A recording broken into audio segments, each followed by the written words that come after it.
Hello, welcome to the Cornwall War Museum. Today we'll talk about air raid shelters. The museum has got 4.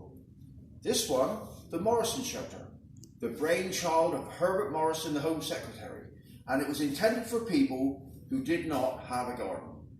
Heavy steel construction, heavy steel lid, there would have been weld mesh on the sides, and you had it in your house as a table, and you would use it as a table.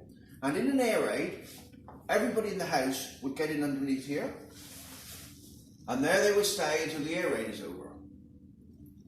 If the bomb falls on top of you, you don't have to clean your boots tomorrow. But if a bomb falls on a nearby house and your house collapses, you may be buried, but you are safe. You simply stay there until people dig you out. This is to go with the Anderson Shelter.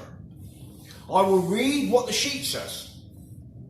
Most people would take a bucket into an Anderson Shelter. But if you are feeling a bit flush and fancy splashing out a bit, you could buy a purpose-built Elson toilet.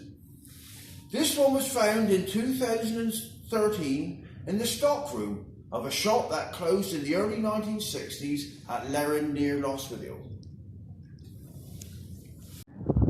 Right, Anderson Shelter. You now have a house with a garden. So you would have one of these heavy iron structure. This is the standard size, but if you had a larger family, you could have another sheet to make it longer. They were buried about 2 feet into the ground, and the earth that came out will be piled over the top and probably planted with grass or vegetables or whatever. In an air raid, this is where you went. If a bomb fell on it, clearly you still don't have to clean your boots tomorrow. But if your house collapses, you're okay because you're not in your house. In there, there's a bucket. And that is, well, I'll leave it to your imagination. And if you're up early in the morning, you sling it over the edge into next door's garden before they get up. Alternatively, you can have an Elson toilet.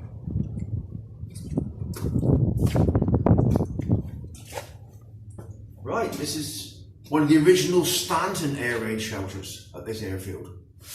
Reinforced concrete, covered in earth, concrete floor.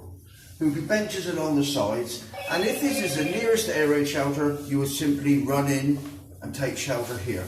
I would imagine it's designed for 15 to 20 people, but I'm sure back in World War II they didn't have some health and safety type there, making sure too many didn't come in. Everything about this is original except the bolts. We replaced the rusty bolts. If you were in here and a bomb fell on top of you, you still won't need to clean your boots tomorrow. This could not protect you from a direct hit. In fact, one of these shelters at RAF St Eville, down near Newquay, took a direct hit with 21 people in it and they were all killed. But again, it could protect you from blast.